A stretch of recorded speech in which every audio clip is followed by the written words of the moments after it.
یہ سوال ہے جائز کیش اور ایزی پیسہ کے کاروبار میں دکاندار سے جب پیسے اپنے اکاؤنٹ میں جمع کروائیں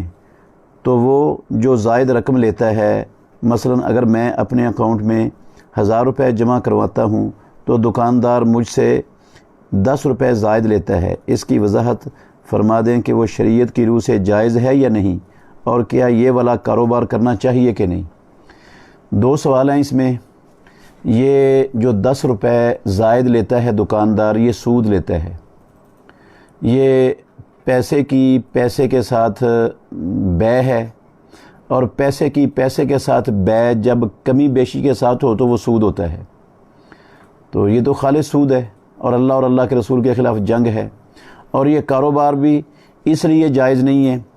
کہ یہ بینکوں کے ساتھ ان کے سودی کاروبار کو پھیلانے میں ایک قسم کا تعاون ہے۔ مجبوری کی حد تک، ٹرانزیکشن کی حد تک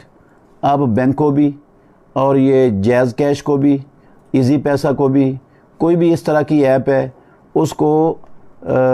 صرف ٹرانزیکشن کی حد تک مجبوراً آپ استعمال کریں تو آپ کی پکڑ نہیں ہوگی، لیکن اس کو بطور کاروبار آپ اختیار کر لیں، دکان کھول کر بیٹھ جائیں ایزی پیسے کی، یا دکان کھول کر بیٹھ جائیں جائز کیش کی، تو یہ جو ہے نا وہ تعاون بنتا ہے سودی کاروبار کرنے والے اداروں کے ساتھ۔ جتنا گناہ سود لینا اور دینا ہے، اتنا بڑا گناہ سودی لین دین میں تعاون کرنا بھی ہے، اور اللہ نے ایسا عمل اپنے بندوں پر حرام کیا ہے۔ فرمایا رب العالمین نے وَلَا تَعَاوَنُوا عَلَى الْإِثْمِ وَالْعُدْوَانِ، گناہ اور زیادتی کے کاموں میں ایک دوسرے کا تعاون مت کرو۔